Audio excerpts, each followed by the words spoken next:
जय गुरु जी। हर हर महादेव। शुक्राना गुरु जी। मेरे पास लफ्ज़ों की अत्यंत कमी है।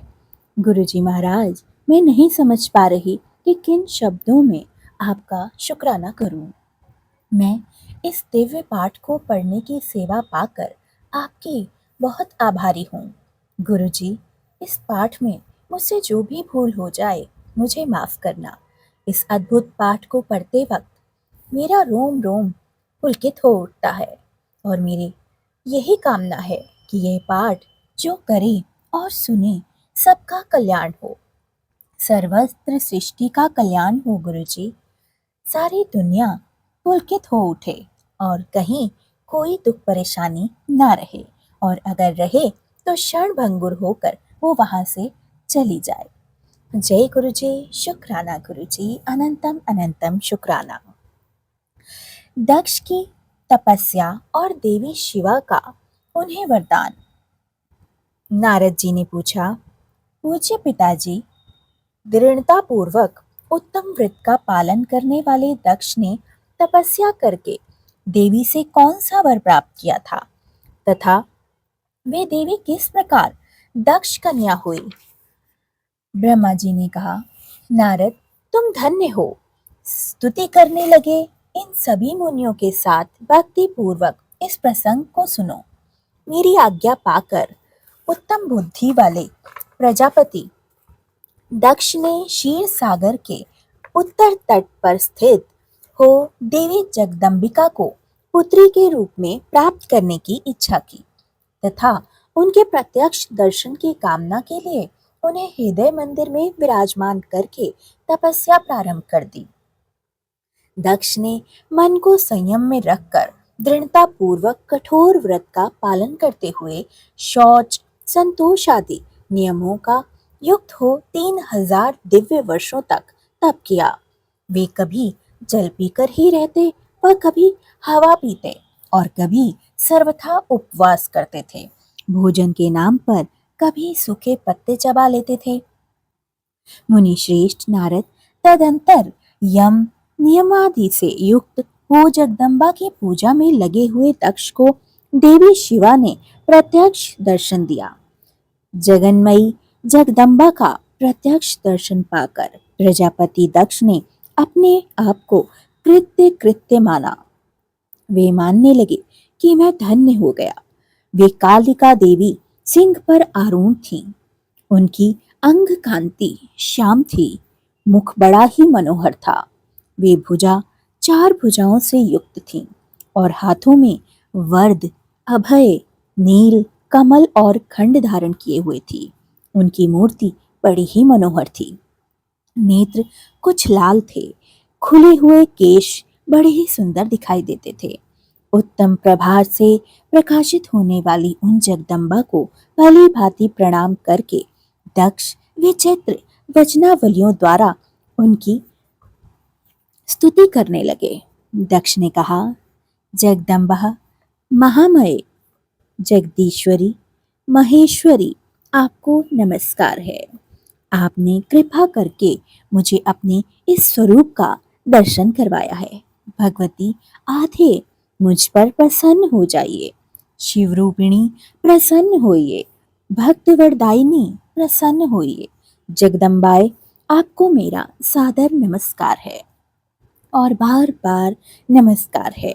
ब्रह्मा जी कहते हैं, मुने, संयत चित्त वाले दक्ष के इस प्रकार स्तुति करने पर माहेश्वरी शिवा ने स्वयं ही उनके अभिप्राय को जान लिया। तो भी दक्ष से इस प्रकार कहा, दक्ष, तुम्हारी इस उत्तम भक्ति से मैं बहुत संतुष्ट हूँ। तुम अपना मनोवांछित वर मांगो। तुम्हारे लिए मुझे कुछ भी अदेय नहीं है। जगदम्बा की बात सुनकर प्रजापति दक्ष बहुत ही प्रसन्न हुए और उन शिवा को बारंबार प्रणाम करते हुए बोले। दक्ष ने कहा, जगदम्बा, महामय, यदि आप मुझे वर देने के लिए उद्यत हैं तो मेरी बात सुनिए और प्रसन्नता पूर्वक मेरी इच्छा को पूर्ण कीजिए। मेरे स्वामी जो भगवान शिव हैं, वे रुद्र नाम धारण करके ब्रह्मा जी के पुत्र से अवतरित हुए हैं। वे परमात्मा शिव के पूर्ण अवतार हैं, परंतु आपका कोई अवतार नहीं हुआ है। फिर उनकी पत्नी कौन होगी? अतः शिवे, आप भूतल पर अवतीर्ण होकर उन माहेश्वर को अपने रूप लावण्य से मोहित कीजिए। देवी, आपके सिवा दूसरी कोई स्त्री रुद्रदेव को कभी मोहित नहीं कर सकती, इसलिए आप मेरी पुत्री होकर इस समय महादेव जी की पत्नी होइए। इस प्रकार सुंदर लीला करके आप हर मोहिनी भगवान शिव को मोहित करने वाली बनिए। देवी, यह मेरे लिए वर है। यह केवल मेरे लिए ही स्वार्थ की बात हो, ऐसा नहीं सोचना चाहिए। इसमें मेरे ही साथ संपूर्ण जगत का भी हित है। ब्रह्मा, विष्णु और शिव में से ब्रह्मा जी की प्रेरणा से मैं यहाँ आया हूँ। प्रजापति दक्ष का यह वचन सुनकर जगदम्बिका शिवा हंस पड़ी और मन ही मन भगवान शिव का स्मरण करके यूं बोली। देवी ने कहा, तात प्रजापति दक्ष, मेरी उत्तम बात सुनो। मैं सत्य कहती हूँ। तुम्हारी भक्ति से अत्यंत प्रसन्न हो तुम्हें संपूर्ण मनोवांछित वस्तु देने के लिए उद्यत हूँ। दक्ष, यद्यपि मैं माहेश्वरी हूँ, तथापि तुम्हारी भक्ति के अधीन हो तुम्हारी पत्नी गर्भ से तुम्हारी पुत्री के रूप में अवतीर्ण होंगी, इसमें संशय नहीं है। अनद, मैं अत्यंत दुस्सह तपस्या करके ऐसा प्रयत्न करूंगी जिससे महादेव जी का वर पा उनकी पत्नी हो जाऊं।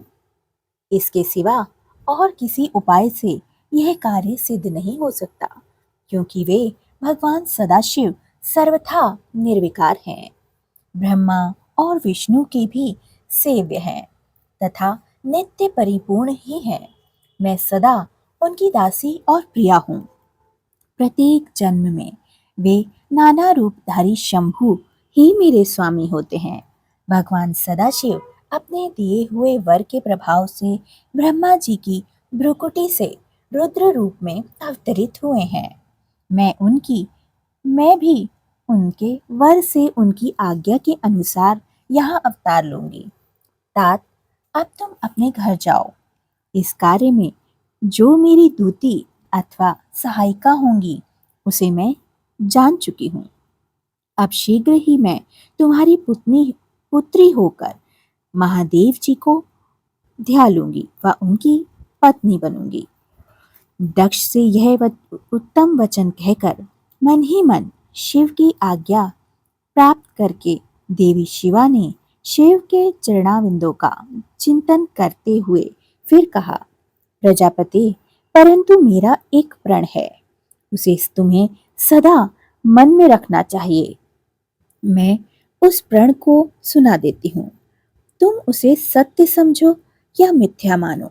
यदि कभी मेरे प्रति तुम्हारा आदर घट जाएगा, तब उसी समय मैं अपने शरीर को त्याग दूंगी, अपने स्वरूप में लीन हो जाऊंगी अथवा दूसरा शरीर धारण कर लूंगी। मेरा यह कथन सत्य है। प्रजापति, प्रत्येक सर्ग या कल्प के लिए तुम्हें यह अवतार दे दिया गया है। मैं तुम्हारी पुत्री होकर भगवान शिव की पत्नी होंगी। मुख्य प्रजापति दक्ष से ऐसा कहकर माहेश्वरी शिवा उनके देखते देखते अंतर्ध्यान हो गईं।